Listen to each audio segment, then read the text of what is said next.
এই সংসারের সব থেকে বড় সুখ কি?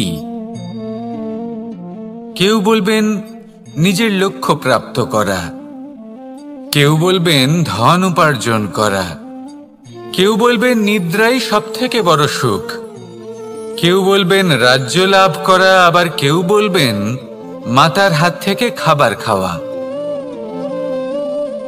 আদি ইত্যাদি। কিন্তু যদি সত্যি কথা বলি, এই সংসারের সব থেকে বড় সুখ হলো সেবা করা। কখনো কাউকে সেবা করে দেখুন। এই সেবা দ্বারা অন্য কোনো মানুষের আশীর্বাদ লাভ করাতেই সুখ রয়েছে। আপনার সেবা ভাব দ্বারা যখন কোনো মানুষ নিজের অন্তরাত্মা থেকে আপনাকে আশীর্বাদ করে, তার থেকে বড় সুখ আর কিছুই নেই। কারণ প্রত্যেক মানুষের মধ্যে ঈশ্বর বাস করেন। নরের সেবাই হলো নারায়ণের সেবা। নিষ্কাম সেবা করাই হলো সব থেকে বড় সুখ। তাই নিজের অন্তরে সেবার এই ভাব জাগ্রত করুন। যে সুখের কথা আমি বলছি, সেই সুখ অনুভব করেই দেখুন। এই মন সুপ্রসন্ন হয়ে বলবে, রাধা রাধা। বাহ! পুষ্পের সুবাস আমার খুব ভালো লাগে। অত্যন্ত সুন্দর হয় এই পুষ্প। এইভাবে চারিদিকে পুষ্প দেখে মন আনন্দিত হয়ে ওঠে। এবার আপনারা ভেবে দেখুন, আমার চারিদিকে পুষ্প নয়, আগুন আছে। তাহলে কি হবে? আমার শরীর কি জ্বলে যাবে না? অবশ্যই জ্বলবে। শরীরকে কি আগুনের তাপ সহ্য করতে হবে না? অবশ্যই সহ্য করতে হবে। এটাই হলো প্রকৃতির নিয়ম। এই নিয়ম কিন্তু আমরা সবাই জানি।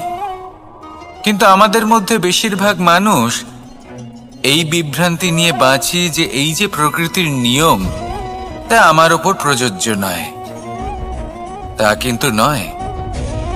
আমাদের চতুর্দিকে এই যে নিসর্গ রয়েছে, আমরা তার কতটা ক্ষতি করি সেটা একবার ভেবে দেখুন। আমরা বনাঞ্চল জ্বালিয়ে দিই, বায়ু দূষিত করি, জল দূষিত করি, প্রাণীদের হত্যা আমরা করি। কেন? এই নিসর্গ আমরা নষ্ট করি, যদিও আমরা জানি যে আমরাও হলাম এই নিসর্গেরই অংশ। এবার দেখুন, শরীরের কোনো অংশে যদি আগুন ধরান, আস্তে আস্তে সমস্ত শরীরও জ্বলে যাবে। সেইভাবেই নিসর্গ যদি নষ্ট হয়ে যায়, তাহলে মনুষ্য জাতিও নষ্ট হয়ে যাবে। তাই এই যে নিসর্গ আপনি দেখছেন, এই পুষ্প, এই বৃক্ষ, বায়ু, জল, এদের সকলকে রক্ষা করুন, নষ্ট নয়। মনে রাখবেন, যদি নিসর্গ থাকে মানুষ থাকবে, যদি নিসর্গ থাকে তাহলেই জীবন থাকবে। আসুন আমার সাথে ভালোবেসে বলুন, রাধা রাধা।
এই সংসারে সবাই বলেন আমি অর্জুনের মতো হয়ে উঠতে চাই।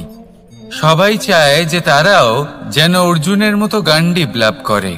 তারাও চায় যে তাদেরকেও মহাদেব এসে পশুপতি অস্ত্র দান করবেন।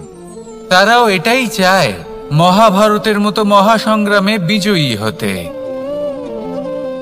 কিন্তু সবাই ভুলে যান যে অর্জুন যা হতে পেরেছিলেন সবকিছুই অর্জন করেছিলেন। যদি আপনিও অর্জুনের মতো গান্ডীব লাভ করতে চান তবে আপনাকেও তার মতোই শ্রেষ্ঠ কাঠ নির্বাচন করতে হবে। সেই কর্ম আপনাকেই করতে হবে। তার প্রত্যঞ্চা যাতে তীব্র হয় তার জন্য আপনাকে সর্বশ্রেষ্ঠ দড়ি খুঁজে বের করতে হবে। আপনার বাণ যাতে ঘাতক হয় সেই জন্য আপনাকে নতুন নতুন ধাতু খুঁজে বের করতে হবে। সেই শিক্ষা আপনাকে লাভ করতে হবে, তবেই আপনার ইচ্ছে পূর্ণ হবে। অর্জুন হওয়া বড়ই সরল যদি আপনি কিভাবে অর্জন করতে হয় তা জানেন। শুধুমাত্র স্বপ্ন দেখেন যারা, তারা কখনোই অর্জন করতে পারবেন না। কিন্তু যদি কেউ অজ্ঞাতবাস ভোগ করতে পারে, যদি কেউ লাক্ষাগৃহ থেকে পালিয়ে বাঁচতে পারে, যদি কেউ কঠোর তপস্যা করতে পারে, প্রতীক্ষা করতে পারে এবং পরিশ্রম করতে পারে, তাহলে সে অর্জুন অবশ্যই হয়ে উঠবে। যদি আপনি অর্জুন হয়ে উঠতে চান তাহলে কর্ম করতে শিখুন আর আমার সাথে ভালোবেসে বলুন রাধা রাধা। জীবন থাকলে লক্ষ্য অবশ্যই থাকবে। যদি লক্ষ্য থাকে তার পথ অবশ্যই থাকবে। যদি পথ থাকে তাহলে বাধা অবশ্যই থাকবে।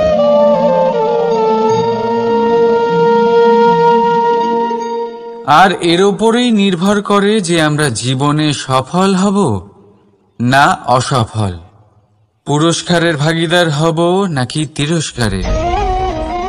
মনে করুন আপনাকে একটা কাজ করতে হবে, আপনাকে পর্বত আরোহণ করতে হবে, আর সেই পথের ঢাল আপনাকে একাধিকবার ফেলে দেবে। পাথর আপনাকে একাধিকবার আহত করবে। এই অবস্থায় কি করবে? সাধারণ মানুষ বেছে নেয় প্রতিশোধ। সেই পর্বতকে নষ্ট করে দেওয়ার চিন্তা ভাবনা করে, তার ভিতকে নড়িয়ে দেওয়ার কথা ভাবে সেই মানুষ। কিন্তু পর্বতকে তো কেউ নষ্ট করতে পারে না। তাই অসফল হওয়ার সাথে সাথে কুখ্যাতিরও ভাগীদার হয়ে যায় সে। দ্বিতীয় পথ হল পরিবর্তন। যদি আপনি সেই পর্বত ভাঙার পরিবর্তে তাতে সোপান তৈরি করেন তাহলে আপনিও সেই পর্বতে উঠতে পারবেন, অন্য কেউও তাতে উঠতে পারবে, আগামী প্রজন্মও তাতে উঠতে পারবে। আর সেই আগামী প্রজন্ম সর্বদা আপনার সুনাম করবে। তাই জীবনে প্রতিশোধ নয়, পরিবর্তন বাছুন। বদলা নয়, বদল বেছে নিন। আপনার বাধা আপনার বন্ধু হয়ে যাবে। রাধা রাধা। সমস্ত মানুষের জীবন কিছুটা সমান হয়। মানুষ জন্মগ্রহণ করে, তারপর চলতে শেখে, জীবনে এগিয়ে চলে, বার্ধক্য লাভ করে, তারপর সমাপ্ত হয়ে যায়। কিন্তু সেই ব্যক্তিরা কারা যারা প্রকৃত অর্থে মনুষ্য জীবন যাপন করেন? এনারা হলেন সেই ব্যক্তি যারা পড়ে গেলেও আবার উঠে দাঁড়ানোর চেষ্টা করেন, নিজের ভেঙে পড়া অস্তিত্বকে আগলে নিয়ে আবার একটা আকার দেবার চেষ্টা করেন, ভগ্ন আশাকে আবার একটা নতুন দিশা দেন। অসফল হওয়ার পরেও থামেন না, আবার এগোতে থাকেন। অসফল হওয়ার পরে যদি আপনি থেমে যান তাহলে সাফল্য আপনার সামনে অপেক্ষা করে, কিন্তু আপনি তা দেখতে পান না। তাই জীবনের সংঘর্ষে অংশগ্রহণ করতে শিখুন। জীবনের সংঘর্ষ থেকে পালাবেন না। আসুন আমার সাথে ভালোবেসে বলুন, রাধা রাধা। একবার একটা শেয়াল বনে বিচরণ করছিল। ও একটা ছোট্ট শাবক দেখতে পেল। ও ভাবল, আজ একেই আমি খাবার হিসেবে গ্রহণ করব। আশেপাশে দেখলো কেউ দেখছে না তো, কেউ ছিল না। আর সেই শাবকের ওপর আক্রমণ করলো, যা হলো একটা ঘোর অপরাধ। বনের নিয়ম অনুসারে আপনি কখনোই শাবকের ওপর আক্রমণ করতে পারেন না। তারপর এই খবরটা যখন রাজা সিংহ জানতে পারলেন, সভার আয়োজন করলেন। কিন্তু সেখানে শেয়াল বলল, আমি তো এরকম কিছু করিনি। কিন্তু যদি আপনি এরকম বলেন, কোনো প্রমাণ দিন, এর কোনো সাক্ষী আছে? তখন রাজা সিংহ পেঁচাকে ডেকে পাঠালেন, যে সেই মুহূর্তে বৃক্ষের শাখার ওপর বসেছিল। সে সব কিছু দেখেছিল।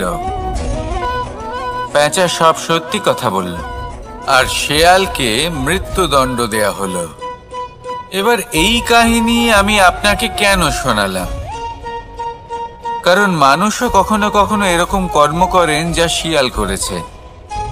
এটা ভাবেন, কেউ দেখছে না যখন, আমি অনুচিত কর্ম করতেই পারি। কিন্তু না, আপনি যাই করুন না কেন, কেউ না কেউ অবশ্যই তা দেখছে।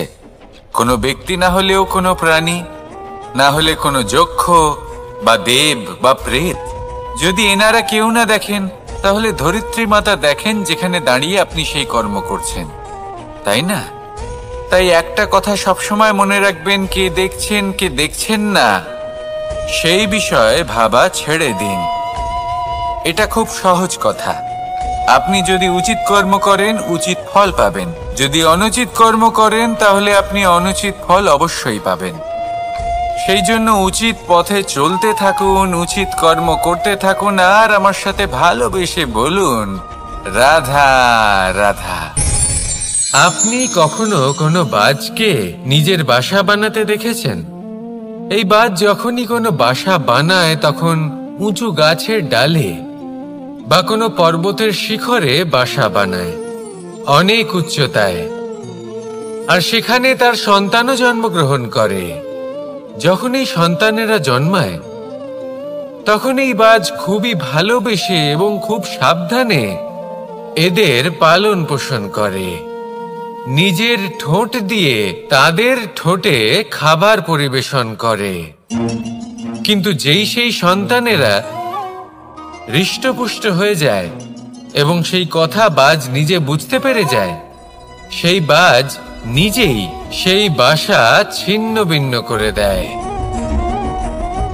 সেই সন্তান যাদের সবেমাত্র ডানা গজিয়েছে, কিভাবে উড়তে হয় তারা জানে না, সেই সন্তানগুলিকে উচ্চতা থেকে ঠেলে দেয়। সেই সন্তান প্রথমে ভয়ভীত হয়ে যায়। তারা সামনে মৃত্যুকে দেখতে পেয়ে ভয়ের কারণে তাদের ডানা ঝাপটাতে থাকে। আর সেই প্রক্রিয়াতেই সেই সন্তানগুলি উড়তে শুরু করে দেয়। এবার এই ঘটনায় আমরা কি শিক্ষা পেতে পারি?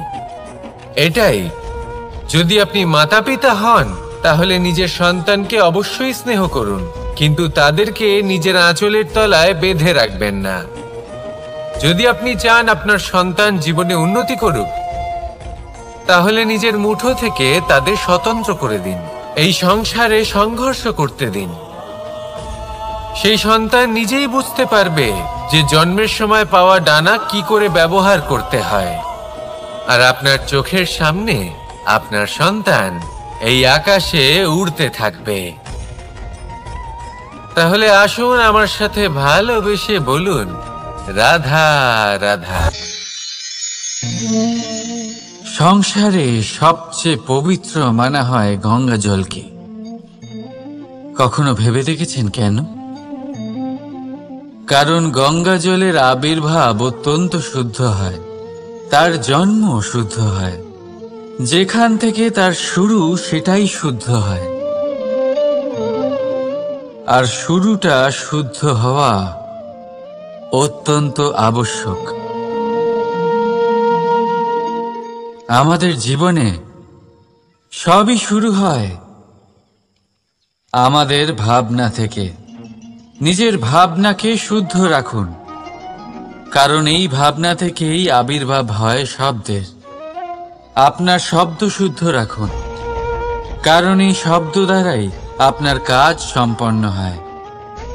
আপনার কাজ শুদ্ধ রাখুন, কারণ এই কাজ দ্বারাই তৈরি হবে আপনার স্বভাব। স্বভাব থেকেই তৈরি হয় আপনার অভ্যাস, আর অভ্যাস থেকে তৈরি হয় আপনার চরিত্র। আর এই চরিত্র সংসারের সমক্ষে এক আদর্শ হয়ে ওঠে। তাই ভাবনা থেকে আদর্শের এই যাত্রা শুভ তখনই হয়ে ওঠে যখন আপনার ভাবনা শুদ্ধ হয়। এই সংসারে, এই জীবনে নিজের ভাবনা শুভ রাখলে, শুদ্ধ করলে আপনার মন সুপ্রসন্ন হয়ে বলবে, রাধা রাধা। মানুষ জন্মগ্রহণ করে, তার সাথে ভয়েরও জন্ম হয়। ছোটবেলা থেকেই আমাদের মনে কোনো না কোনো প্রকারের ভয় থেকেই যায়। কেউ এই বিষয়ে ভয় পায় যে তার কোনো বস্তু তার থেকে দূরে চলে যাবে। কেউ এই বিষয়ে ভয় পায় যে আমি নিজেকে হারিয়ে ফেলব। কেউ এই ভেবে ভয় পায় যে আমার প্রিয়জনেরা তারা যেন আমার থেকে দূরে না চলে যায়। কেউ এই ভেবে ভয় পায় যে আমরা যেন পথ না হারিয়ে ফেলি, আদি ইত্যাদি। কিন্তু সত্যি কথা বলতে, ভেবে দেখুন এই ভয় বাস্তবে কি? শুধুই একটা মনস্থিতি, আর কিছুই নয়। যা কিছু আপনি জীবনে পেয়েছেন তা একদিন আপনাকে হারাতে হবে। এই জীবন হলো আপনারই, কিন্তু তাও একদিন সমাপ্ত হবে। তাই ভয় পেয়ে কি লাভ? এই ভয় শুধু আপনাকে জীবন যাপন করা থেকে বাধা দিচ্ছে, আর কিচ্ছু নয়। পথ হারিয়ে ফেললেই বুঝতে পারবেন যে নতুন পথ কিভাবে বানাতে হয়। কিছু মানুষকে জীবন থেকে হারালে তবেই আপনি বুঝবেন যে আপনার আপনজনকে। এই ভয়ের কারণে ভীত হয়ে থাকবেন না। এই তারা নক্ষত্র অন্ধকারের অভাবে গুরুত্ব হারায়। শিবকেও মহাদেব হবার জন্য বিষপান করতে হয়েছিল। প্রত্যেক পরিস্থিতি, প্রত্যেক সাফল্য আপনার পরীক্ষা নেবে। তাতে উত্তীর্ণ হওয়া হলো আপনার কর্ম। যখনই আপনি ভয় পাবেন বা সংকটের সম্মুখীন হবেন, তখন সাহসের সাথে তার সম্মুখীন হন। মনে রাখবেন, যে সম্মুখীন হতে জানে, সাফল্য তার সাথে সবসময় থাকে। আসুন আর আমার সাথে ভালোবেসে বলুন, রাধা রাধা। আমাদের হাতটা দেখুন। এই হাতে 5টা আঙুল আছে, যা ভিন্ন ভিন্ন ধরনের। একরকম কেন নয়? কারণ হলো প্রত্যেকের নিজের নিজের গুরুত্ব আছে, নিজের নিজের মাহাত্ম্য আছে। এরা ভিন্ন, তাই একত্রিত হয়ে মুষ্টিবদ্ধ করা সম্ভব, যার দ্বারা আমরা আত্মরক্ষাও করতে পারি, আবার আক্রমণও করতে পারি। যদি 5টি আঙুল সমান হতো, তাহলে মুষ্টিবদ্ধ হতে পারত না, নিজেদের মধ্যে বিভ্রান্তির সৃষ্টি করত। এবার এরকমই কিছু আমাদের সংসারেও হয়। আমাদের দেশ, যেখানে একটি ভূমির ওপর ভিন্ন ভিন্ন ধর্মের মানুষ বাস করেন, ভিন্ন ভিন্ন জাতি, ভিন্ন ধর্ম, ভিন্ন ভাষা। কিন্তু যদি আমরা এটা ভাবি যে কিভাবে এই দেশকে কল্যাণের পথে নিয়ে যাওয়া যায়, কিভাবে এর বিকাশ করা সম্ভব, তাহলে আমাদের একত্রিত হওয়া শিখতে হবে। যেইভাবে 5টা আঙুল একত্রিত হয়, মুষ্টিবদ্ধ হয়, সেইভাবেই আপনার যে ভাষাই হোক, যে ধর্মই হোক, যে জাতি হোক না কেন, ঠিক আছে, আবশ্যক হলো আপনার নিজের কর্মভূমির সাথে, আপনার ধরিত্রীর সাথে যুক্ত থাকা, সাথে থাকা। তবেই দেশের উন্নয়ন সম্ভব। তবেই এই দেশ স্বতন্ত্র থাকবে, সফল হবে, আর এই মন প্রসন্ন হয়ে বলবে, রাধা রাধা। মাকড়সারা ভীষণ পরিশ্রম করে এটা তৈরি করে, নিজের শরীরের রস দিয়ে এই জাল বোনে। আপনি কি এটার উদ্দেশ্য জানেন? আসলে মাকড়সা এই জালে ছোট কীটপতঙ্গ ধরে তাদেরকে খাদ্যরূপে গ্রহণ করে। কিন্তু আপনি কি এই কথা জানেন যে একদিন মাকড়সা নিজেই নিজের জালে জড়িয়ে মৃত্যুবরণ করে থাকে? বলুন, কি করেন আপনি এই জাল দেখতে পেলে? দেখতে পেলেই মুছে ফেলেন এর অস্তিত্ব, তাই না? তেমনি অন্যদিকে পাখির বাসা, পাখিরাও ভীষণ পরিশ্রম করে এটা তৈরি করে। কিন্তু যদি পাখি একদিন এটা ছেড়ে চলে যায়, তাহলেও লোকে এটা নষ্ট করে দেয় না। কারণটা কি? এর কারণ হলো এর নির্মাণ জীবন সঞ্চারের জন্য করা হয়েছিল, নষ্ট করার জন্য নয়। তাই মনে রাখবেন, জীবনে আপনার পরিশ্রম যতই বেশি হোক না কেন, যদি আপনার লক্ষ্য শুভ না হয়, তাহলে আপনারও বিনাশ নিশ্চিত। তাই সৃজন করতেই থাকুন আর মুগ্ধ হয়ে বলুন, রাধা রাধা।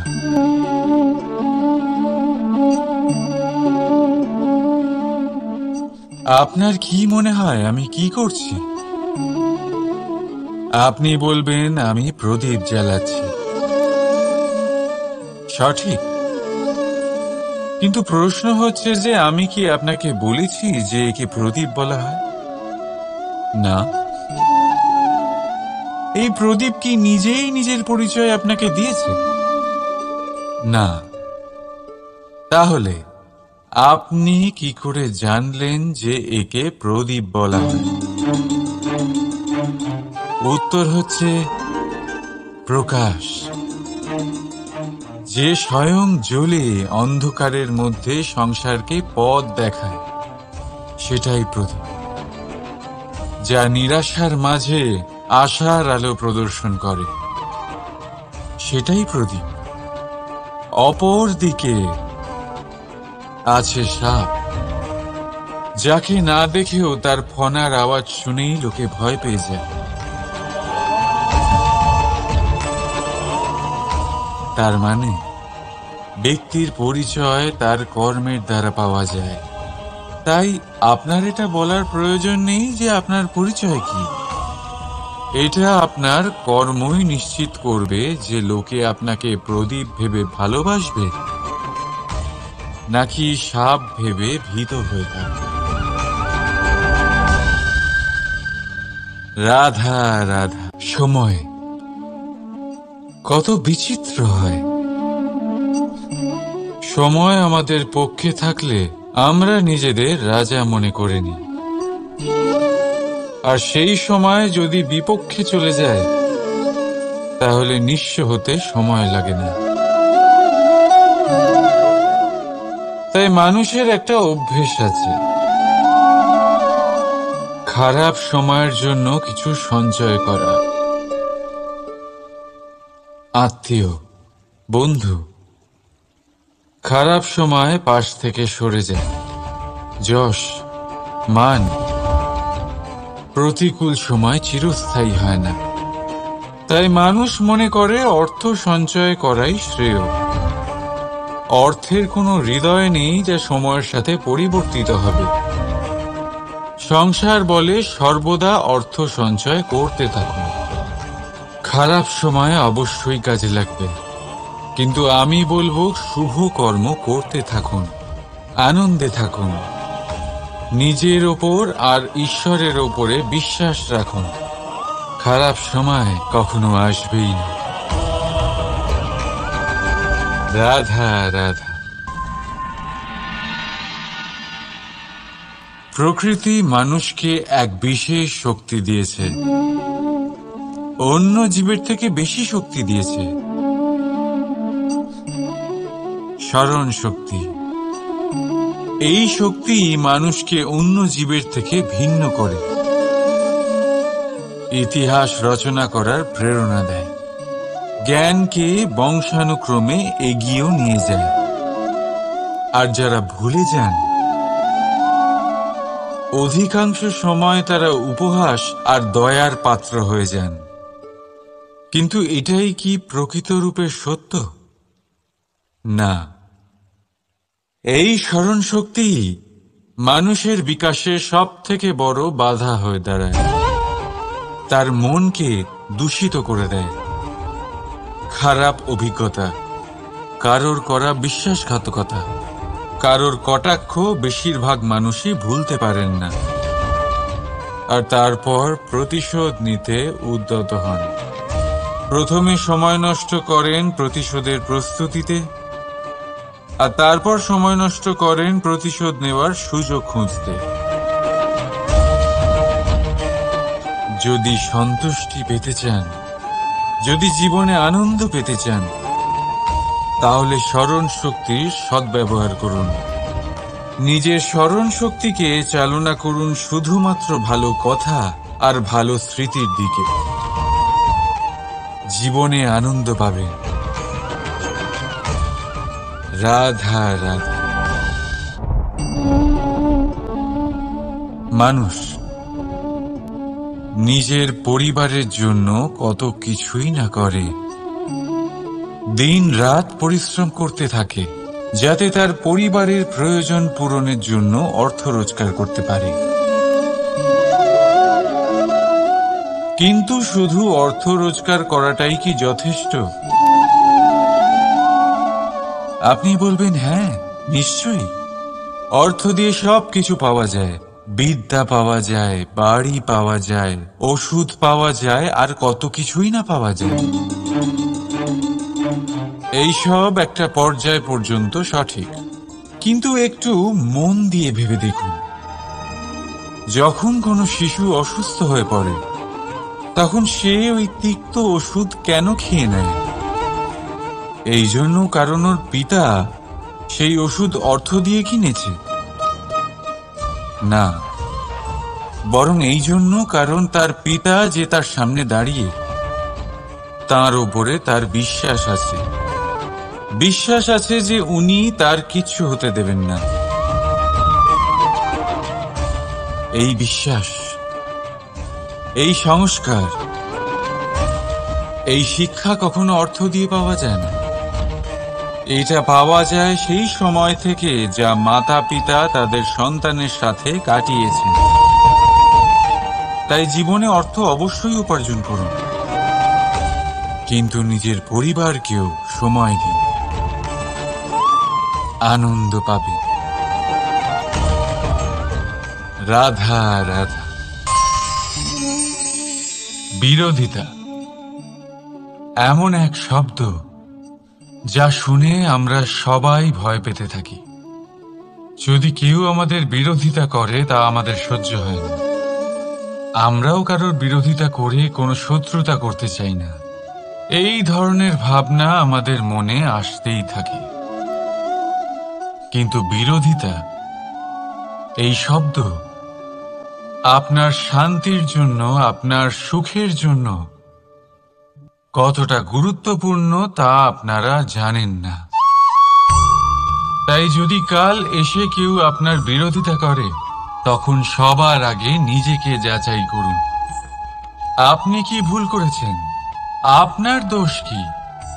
নিজের মধ্যে কি ত্রুটি আছে সেটা বোঝার চেষ্টা করুন। নিজেকে সংশোধন করার চেষ্টা করুন, তারপর দেখুন বিরোধিতার এই আগুন আপনাকে স্বর্ণ থেকে কুন্দন বানিয়ে তুলবে। বলা হয় এই সংসারে খারাপ বেড়েই চলেছে, কিন্তু তার কারণ এ নয় যে খারাপ মানুষ বেড়ে চলেছে।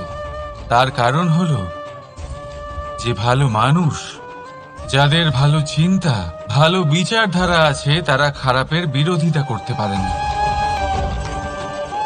যদি আপনার সম্মুখে কোনো খারাপ কর্ম হয়, তাহলে তার বিরোধিতা করতে সংকোচ করবেন না, কারণ বিরোধিতার এই আগুন মন্দকে পিছুপা হতে অবশ্যই বাধ্য করে।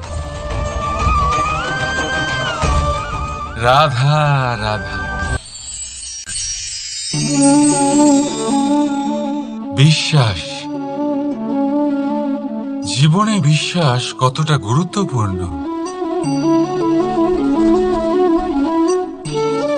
একজন স্ত্রী তার স্বামীর হাত ধরে যে কোনো জায়গায় যেতে পারেন, এর কারণ হলো বিশ্বাস। তার নিজের স্বামীর ওপরে বিশ্বাস আছে। যখন একজন মা তার ছোট বাচ্চাকে কোলে তুলে হাওয়ায় ওঠায়, তখন সেই বাচ্চা ভয়ভীত হয়ে যায় না। তার কারণ হলো বিশ্বাস। তার বিশ্বাস আছে যে তার মা তার কিচ্ছু হতে দেবে না।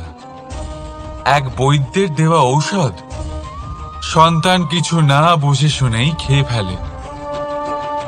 সেই বৈদ্যের জ্ঞানের বিষয়ে তার কোনো ধারণাই থাকে না, শুধু নিজের পিতার উপরে বিশ্বাস আছে যে তার পিতা তাকে খারাপ কিছুই দেবে না। যখন এই সংসারের প্রতিটা বন্ধন বিশ্বাসের উপরে দাঁড়িয়ে আছে, তাহলে কেন এই বিশ্বাসকে আমরা জীবনে আনতে পারি না? আপনি নিজেই দেখুন, এই বিশ্বাস নিজের জীবনে এনে দেখুন, সবকিছু আরো সুন্দর হয়ে যাবে। তাই ভালোবেসে বলুন, রাধা রাধা।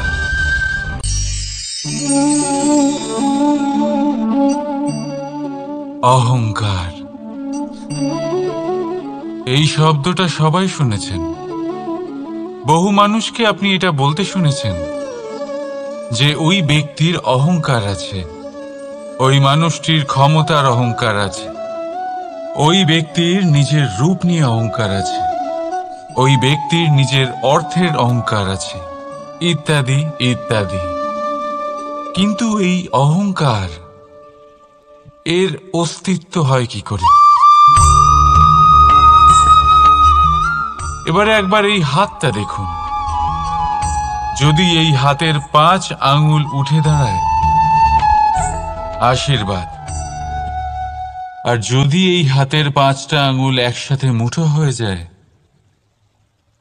শক্তি, সংকটের বিরুদ্ধে ঢাল। কিন্তু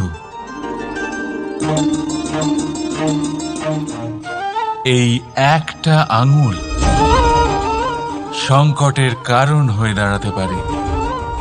এই একটা আঙুল শত্রুকে আহ্বান জানায়। এবার অহংকার বলে এই শব্দটাই দেখে নিন। আমাদের থেকে আলাদা হয়ে গেলে হয় অহং। অহং অর্থাৎ ব্যক্তির মনে হয় যে সে আপনদের থেকে, নিজের বন্ধুদের এবং সঙ্গীদের থেকে, নিজের পরিবারের থেকে অনেক উপরে, অনেক শ্রেষ্ঠতর সে। কিন্তু মনে রাখবেন, এই অহংকার কোনো ব্যক্তির অস্তিত্বের বিনাশের প্রথম ধাপ। তাই ঝেড়ে ফেলে দিন এই অহংকারকে, আর বিশ্বাস করুন আমাদের ওপর, কারণ তখনই আপনি শান্তি পাবেন। আর সেই শান্তির সাথে বলে উঠবেন, রাধা রাধা।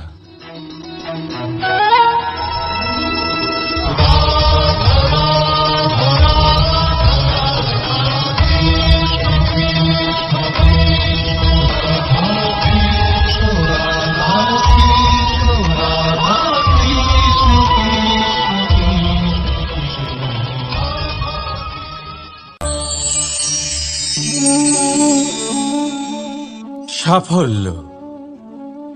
যদি আপনাকে জীবনে সাফল্য পেতে হয়, তাহলে আপনি একাধিক মানুষ পাবেন যারা একাধিক উপায় বলবে আপনাকে সাফল্য পাওয়ার। দীর্ঘ সময় ধরে পরিশ্রম, চেষ্টা, নির্ধারণ, নিষ্ঠা এই বিষয়ে ভাষণ দিতে থাকবেন। একাধিক রকমের উদাহরণ আপনার সামনে তুলে ধরবেন, কিন্তু আমার এটা মনে হয় আমরা কেন সেই বিষয়ে কথা বলি না যা মানুষকে অসফল করে তোলে। শুধু দুটো ব্যাপার অসফল হওয়া নিশ্চিত করে। শুধু দুই ধরনের মানুষ বেশিরভাগ অসফল হন। প্রথম তারা যারা ভাবে অনেক কিছু কিন্তু কিছুই করে না, আর দ্বিতীয় তারা যারা অনেক কিছু করতে থাকে কিন্তু ভাবনা চিন্তা না করে। ভাবনা আর কর্ম, এদের মাঝে সামঞ্জস্য রাখা খুব জরুরি। যদি এটা থাকে তাহলে জীবনে কখনো অসফল হবেন না। রাধা রাধা। আপনি অনেককে এই কথা নিশ্চয়ই বলতে শুনেছেন, এই ব্যক্তির দৃষ্টিতে দম্ভ আছে, এই ব্যক্তির চোখের ওপর অহংকারের পর্দা পড়ে আছে, ইত্যাদি ইত্যাদি।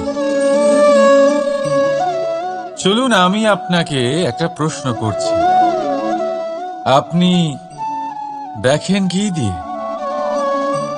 দৃষ্টি দিয়ে নাকি দৃষ্টিভঙ্গির সাহায্যে?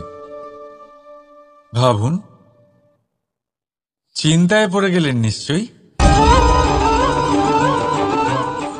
দৃষ্টি যে কোনো বস্তুর বা যে কোনো মানুষের শুধু বাইরের রূপটা দেখায়, যেখানে দৃষ্টিভঙ্গি আপনাকে সোজা আসল পরিচয়ের সাথে সাক্ষাৎ করায়। উদাহরণ হিসেবে চন্দ্র। চন্দ্র আমরা সবাই দেখেছি। বহু মানুষ আছেন যাদের চন্দ্র অত্যন্ত সুন্দর লাগে, আবার কিছু মানুষ এমনও আছেন যারা এই চন্দ্রের মধ্যেই দাগ খুঁজে বার করেন।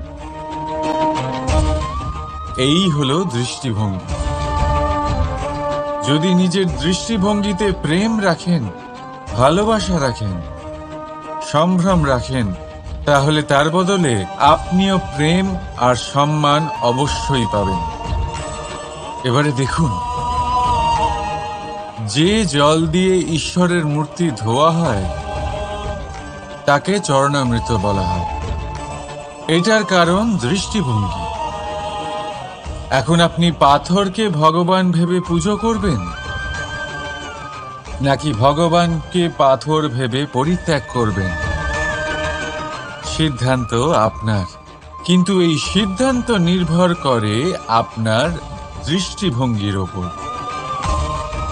তাই নিজের দৃষ্টিভঙ্গি শুভ রাখুন, নিজের দৃষ্টিভঙ্গিতে ভালোবাসা রাখুন, আর আনন্দে বলুন রাধা রাধা। বড় বড় রাজমহলের বড় বড় ইমারতের চূড়া কত সুন্দর হয়,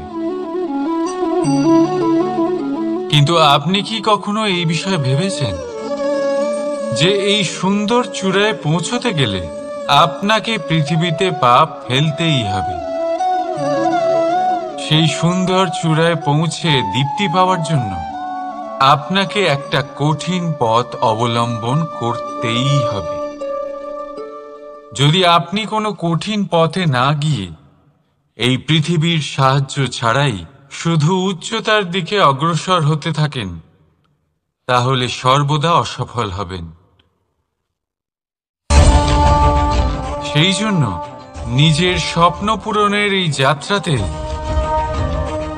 নিজের পথ কখনোই হারাবেন না, নিজের পথ থেকে সরবেন না। যদি এমন করেন তাহলে তো আপনার স্বপ্ন পূরণ হবেই না, তার সাথে আপনি নিজের পথও হারাবেন। রাধা রাধা। কৌতুক অর্থাৎ হাসি, এটা জীবনে কতটা গুরুত্বপূর্ণ। আমরা সর্বদাই হাসতে চাই, আমরা সর্বদা অন্যের মুখে এই হাসি দেখতে চাই, কিন্তু এই কৌতুক অনেক প্রকারের হয়।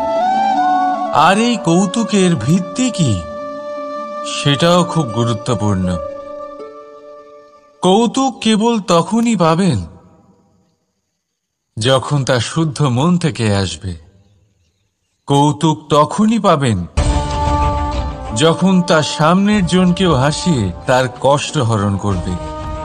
এবারে যদি কৌতুক হিংসার থেকে বেরোয়, তখন তা কটাক্ষ হয়ে যায়, সামনের মানুষের মনে আঘাত করে।